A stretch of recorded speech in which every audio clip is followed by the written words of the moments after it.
Good morning students. आज CC paper 2 का unit 3 का एक लास्ट जो थ्योरी ऑफ कॉजेशन जो अरिस्टोटल के अनुसार उस पे हम लोग विचार करेंगे। तो आज ये हो जाने से यूनिट 3 भी कंप्लीट आपका हो जाएगा। सेमेस्टर फर्स्ट के विद्यार्थियों के लिए ये है। तो जैसा कि हम लोग थ्योरी ऑफ कॉजेशन मतलब ये क्या होता है? कार्य कारण सिद्धांत।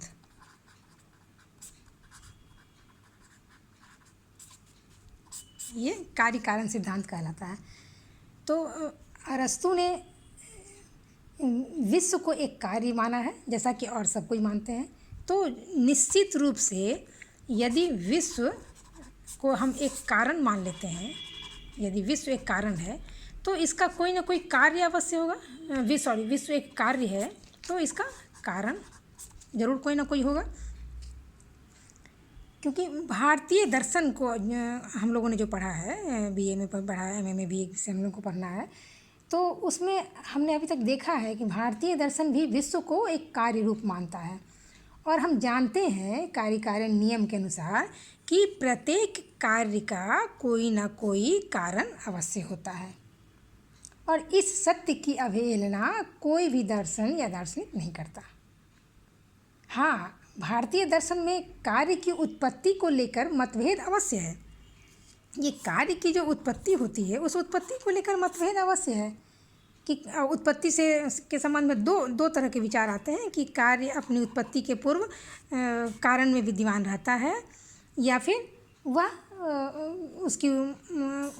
उसकी एक नई शुरुआत होती है। ये होता है दूसरा कि नई शुरुआत है या फिर उत्पत्ति के पूर्व ही कारण में ही विद्यमान रहता है। तो ये प्रश्न हमारे आता है। तो भारतीय दर्शन में हम लोगों ने क्या देखा है? भारतीय दर्शन में मुख्य रूप से हम लोगों ने देखा है कि क्या कार्य कारण का एक वास्तविक रूपांतर है। इस तरह का एक प्रश्न जो हमारे समक्ष उठता था उसके दो उत्तर दिए गए थे। एक उत्तर दिया गया था भावात्मक और दूसरा निषेधात्मक। तो भावात्मक उत्तर जो हुआ था उसमें हम लोगों ने देखा कि उसका परिणाम क्या हुआ? परिणामवाद। और निषेधात्मक जो उत्तर दिया गया था उसका परिणाम जो था वो विवर्तवाद नामक दो सिद्धांत में बांटे गए। तो इस प्रकार जो सत्कार्यवादी के दो रूप हो जाते हैं, परिणामवाद और विवर्तवाद, जो हमने सांख्य दर्शन में हम लोगों ने सत्कार्यवाद को पढ़ा था। सांख्य दर्शन, योग दर्शन और विशिष्टाद्वैत आदि जो हैं वे सब सत्कार्यवाद के समर्थक हैं।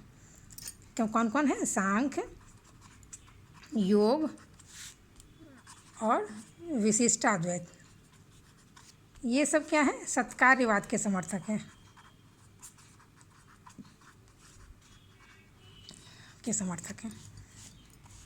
इनके अनुसार क्या होता है? जब कारण से कार्य का निर्माण होता है तो कार्य में कारण का वास्तविक रूपांतर हो जाता है, और इसे इन लोगों ने माना है।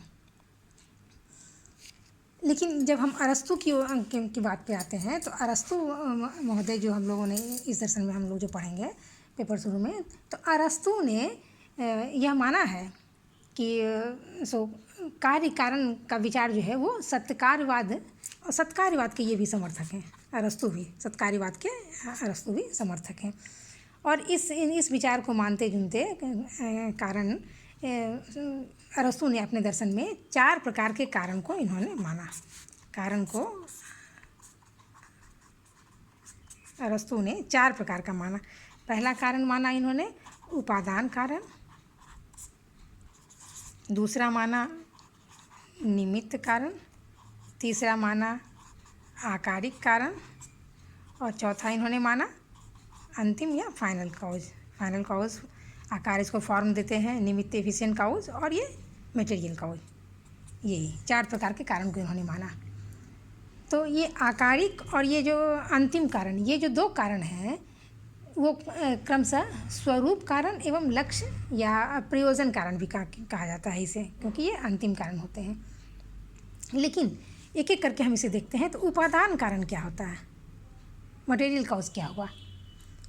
जिसको मटेरियल कॉज भी लिखिए आप, मटेरियल कॉज तो उपादान कारण हम किसे कहेंगे? जैसा कि आप शब्द से ही समझते हैं, मटेरियल या उपादान। मटेरियल मतलब क्या हो गया? वह वस्तु, कोई सामग्री। यानी उपादान कारण वह द्रव्य है जिससे किसी वस्तु का निर्माण होता है। क्या होता है? उपादान कारण वह द्रव्य है जिससे किसी वस्तु का निर्माण होता है। जैसे लकड़ी से हम यदि मेज़ बनाते हैं, लकड़ी जो है, लकड़ी से क्या बनता है? मेज़ बनता है। मेज़ का निर्माण हम करते हैं, तो ये लकड़ी क्या हो गया यहाँ? ये उसका उपादान कारण ये हो गया, लकड़ी। लकड़ी ना हो तो हम मेज़ को बना ही नहीं सकते हैं। लकड़ी से मेज़ का बनना, या मिट्टी को ले लें, मिट्टी से घड़े का बनना, या संगमरमर के पत्थरों से मूर्ति आदि को तैयार करना। तो इन सारे उदाहरणों में जो लकड़ी हो गया, या मिट्टी हो गया, या संगमरमर आदि जो हो गया, वो सब क्या हो गया? वो मटेरियल काउज यानी उपादान कारण हो जाता है। अब उसके आगे हम लोग दूसरा क्या देखते हैं? निमित्त कारण। कि निमित्त कारण क्या है? निमित्त कारण कहते हैं एफिशिएंट काउज। तो निमित्त कारण क्या है? तो निमित्त कारण जो है वह शक्ति, इसको शक्ति माना गया है, शक्ति का रूप इसको माना गया है। जो शक्ति क्या हो गया?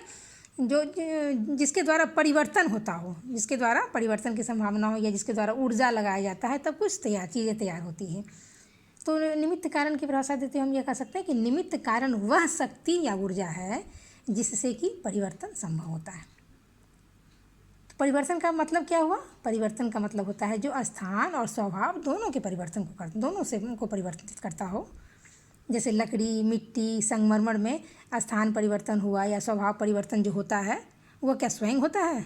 वह स्वयं तो नहीं होता। तो उसमें जो परिवर्तन किया जाता है, जो उसका आकार प्रकार या कुछ बनाते हैं, वो बनाने वाला कौन होता है? बढ़ई हुआ, कुम्हार हुआ, मूर्तिकार हुआ। वो उसकी आंतरिक क्षमता या उसकी ऊर्जा पर निर्भर करता है।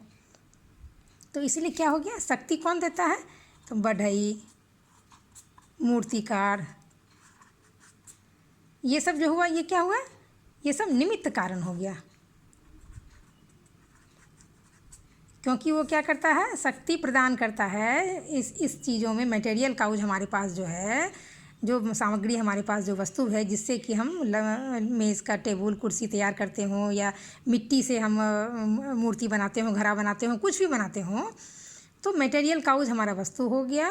और निमित्त कारण क्या हो गया? तो वह शक्ति जो उस वस्तु में शक्ति या ऊर्जा प्रदान करता हो, जिसको परिवर्तित करता हो, तो वो क्या हो गया? बढ़ई, मूर्तिकार, ये सब क्या हो गया? वो सब निमित्त कारण हो जाता है। ठीक है। अब तीसरे कारण पर हम लोग आते हैं, जो कि आकारिक कारण है। ये तीसरा कारण है आकारिक कारण, यानी फॉर्मल काउज। ये होता है फॉर्मल काउज, फॉर्म को मतलब आकार प्रकार जिसके द्वारा प्रदान किया जाता है। तो आकारिक कारण क्या होता है? आकारिक कारण किसी वस्तु का वह सार है जिसकी अभिव्यक्ति वस्तु की परिभाषा से होती है। और परिभाषा क्या होता है? परिभाषा आइडियाज़ या प्रत्यय को स्पष्ट करता है। आइडियाज़ कहाँ होते हैं? तो हमारे मन में होते हैं। तो जब वस्तु का आकारिक या स्वरूप कारण या वस्तु का प्रत्यय जब तक हमारे पास नहीं होगा, जब हमारे मन में वह प्रत्यय नहीं आएगा, तब तक हमारे पास वस्तु रहने के बावजूद भी, और बढ़ई यानी आपादान और निमित्त कारण के होने के बावजूद भी, उसे आकार प्रकार प्रदान करना बड़ा मुश्किल हो जाएगा। तो आकारिक कारण से क्या हो गया? प्रत्यय, जो हमारे मन में प्रत्यय, मन में मेज़, कुर्सी, टेबल या घड़ा आदि का जो प्रत्यय हमारे दिमाग में आता है, तो जब तक ये प्रत्यय हमारे दिमाग में नहीं आता है, तब तक किसी चीज़ का हम स्वरूप प्रदान नहीं कर सकते हैं। तो ये जो बढ़ई जो है, यही बात कुम्हार और मूर्तिकार सबके साथ लागू होगा। तो इसलिए बढ़ई, कुम्हार, मूर्तिकार या जो भी है, मेज़, घड़ा, मूर्ति आदि का जो प्रत्यय उसके दिमाग में आता है, जैसे लकड़ी से यदि हमें टेबल बनाना है, मिट्टी से यदि हमें घड़ा बनाना है, तो इस घड़े का प्रत्यय मतलब उसका आकार कैसा होना चाहिए, जब तक वह प्रत्यय उसके दिमाग में, बढ़ई के दिमाग में या फिर मूर्तिकार यानी निमित्त कारण के दिमाग में जब तक वह प्रत्यय नहीं आएगा, तब तक वह उन वस्तुओं को वह आकार प्रकार प्रदान कर ही नहीं पाता है। तो इसीलिए ये आकारिक कारण, ये तीसरा कारण क्या हो गया? वस्तु को ये मतलब एक कार्य में परिणत करने के लिए, किसी वस्तु कार्य में परिणत करने के लिए पहला 4 कारण इन्होंने माने। पहला उपादान, फिर हो गया निमित्त कारण, फिर आकारिक कारण, और उसके बाद आता है अब अंतिम कारण। तो अंतिम कारण क्या होता है? अंतिम कारण वह होता है कि जैसे ये कह सकते हैं हम इसको कि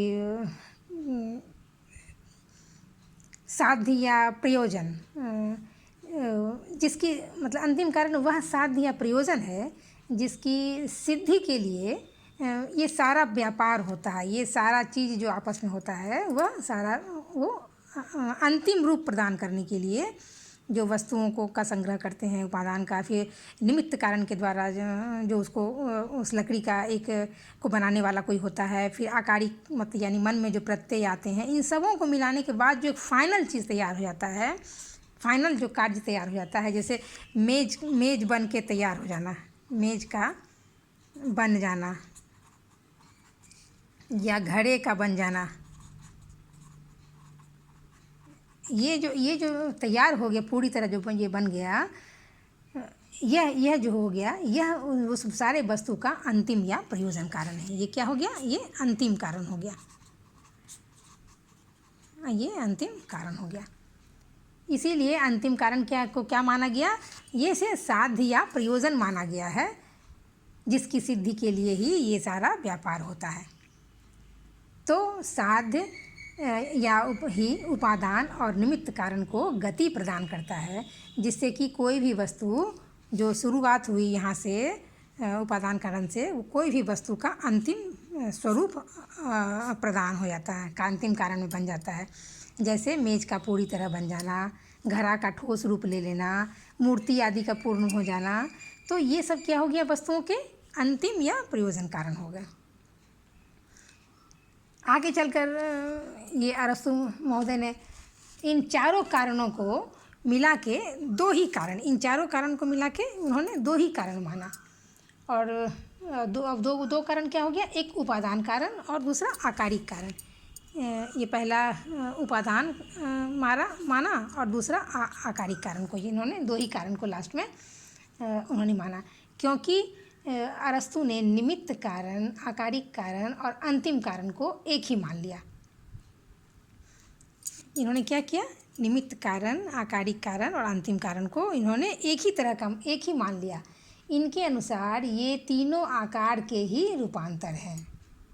ये इन्होंने माना कि ये तीनों जो है, वस्तु तो अलग होता ही है, वस्तु जब तक हमारे पास नहीं होगा तब तक कोई भी निमित्त कारण, कोई भी व्यक्ति या कोई भी बढ़ई आके उसका आकार प्रकार उसको दे नहीं दे सकता है। और वो बढ़ई या कोई भी मूर्तिकार, शिल्पकार जब के मन में जब तक वो कोई आकार प्रकार का प्रत्यय हमारे मन में नहीं आएगा तब तक उसे अंतिम रूप वो प्रदान नहीं कर सकता।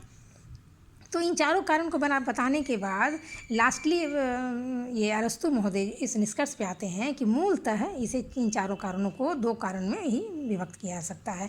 और पहला इन्होंने उपादान कारण को मान लिया कि मुख्य रूप से 2 ही कारण हो जाते हैं, एक उपादान कारण, और इन जो 3 कारण लास्ट में आते हैं, निमित्त, आकारिक और अंतिम, इन तीनों कारण को उन्होंने एक साथ मिलाते हुए एक आकारिक कारण को मान लिया। क्योंकि वही बढ़ई के मन में मेज़ का आकार आना, तभी वो उसका मेज़ को बना पाना, फिर आकार या प्रत्यय ही मूल कारण है जो उसे प्रेरित करता है कुछ ही बनाने के लिए। तो ये सब तीनों जो होंगे ये लगभग मिले जुले कारण हैं। इसीलिए आकारिक कारण और अंतिम कारण जो है इसमें कोई अंतर नहीं है। तो इसीलिए लास्ट में ये क्या करते हैं, मूल रूप से 2 ही कारण को मानते हैं, चारों में मिलाते हुए। एक उपादान कारण हो गया पहला, और दूसरा कारण आकारिक कारण में इन्होंने इसे मिला दिया, पहला ये और इसलिए लास्ट में इन्होंने 2 ही कारण को माना। और ये बताया कि विश्व का उपादान कारण द्रव्य होता है। उपादान कारण लास्टली उन्होंने क्या माना? द्रव्य को मान लिया, उपादान कारण द्रव्य को मान लिया, और आकारिक कारण फॉर्म को मान लिया, यानी मैटर एंड आकारिक कारण फॉर्म को। तो मैटर एंड फॉर्म जो क्या हो गया, मैटर और फॉर्म,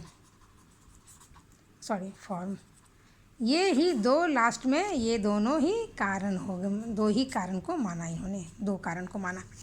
मैटर हो गया, मटेरियल काउज हो गया, फॉर्म क्या हो गया, फॉर्मल काउज यानी आकारी कारण।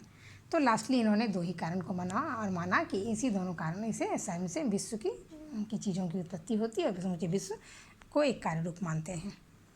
और ये मुख्य रूप से ये इनका अरस्तु महोदय का कार्य कारण सिद्धांत ये हमने आज कंप्लीट किया। धन्यवाद।